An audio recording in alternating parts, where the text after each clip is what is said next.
Hey everyone, this is Eric, and hope you're having a wonderful day. So, I want to talk to you a little bit about something that I was listening to.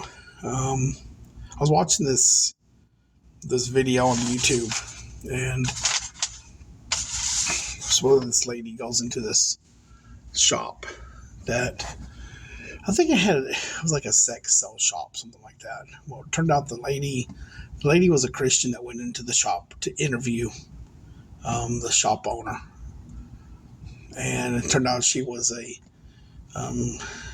not a Christian. She was she called herself a witch, and you know, and she was talking about how there's good witches and there's bad witches and all that, and there's only one truth. The truth is there's only one truth, and his truth is Jesus.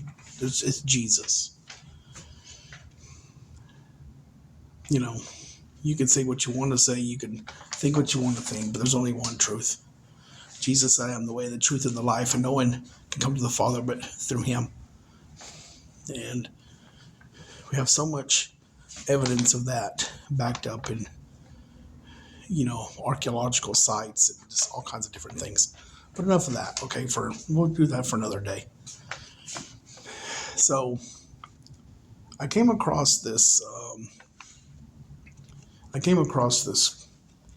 this scripture, and the scripture it goes like this.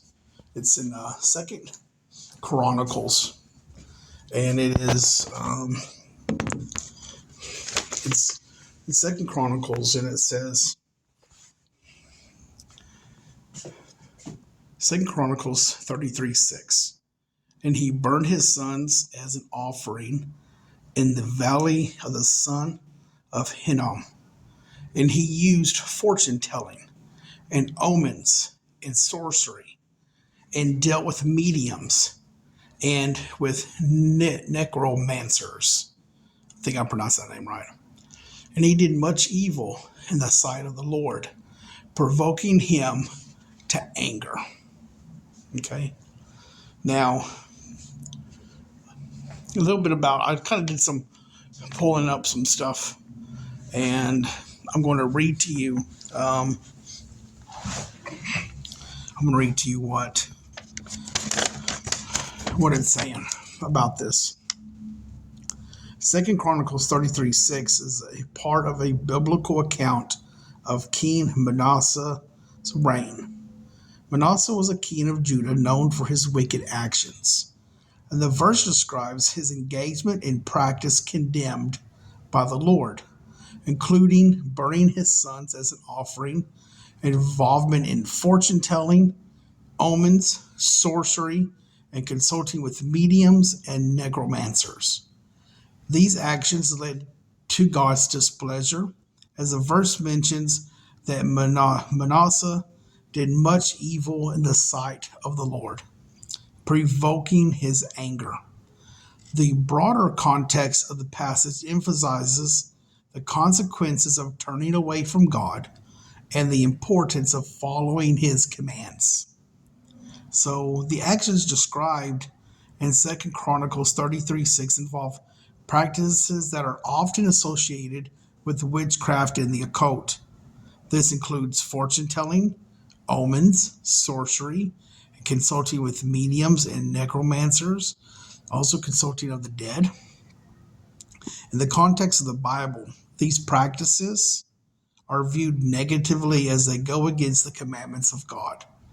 And the passage portrays King Manasseh engaging in activities considered sinful and displeasing to the Lord. So, I'm going to say this to you who's watching this video. If you are in fortune telling, if you are in horoscopes, if you are in the practicing of paganism,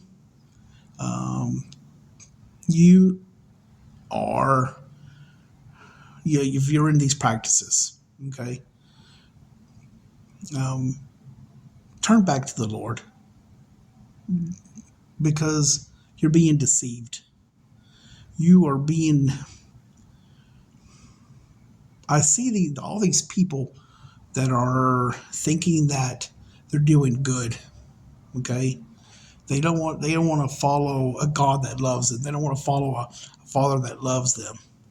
They wanted to turn away from the Lord and turn away from the Lord and walk their own path.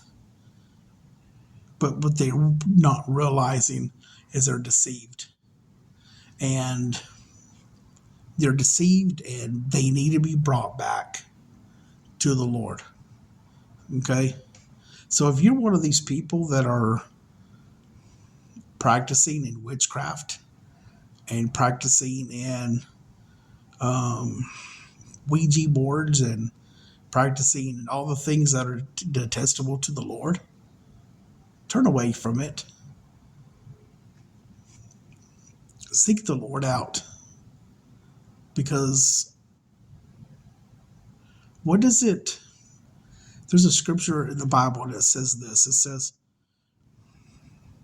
what does it benefit a person to gain the whole world but lose their soul in hell? You know, there's another scripture that says, Lord, Lord, Lord, did we not prophesy in your name? Didn't we heal in your name? Didn't we do mighty works in your name? And the Lord replied to them and said, you workers of iniquity, depart from me, I never knew you. What a terrible place to be separated from the Lord, because you thought that witches were good, that there was good witches. How deceived are you? I'm serious. How deceived is that lady in that shop who says she was a good witch? How deceived. You know, there's so many people that have been that are into these practices. And why? Why are they into these practices for? Healings and, doing crystals and burning sage and all that stuff. Why? Because they're doing things that are not of the Lord. They're putting a curse. They're putting a curse on themselves. So I ask anyone who is watching this video to please reconsider. I pray for you that you find the Lord,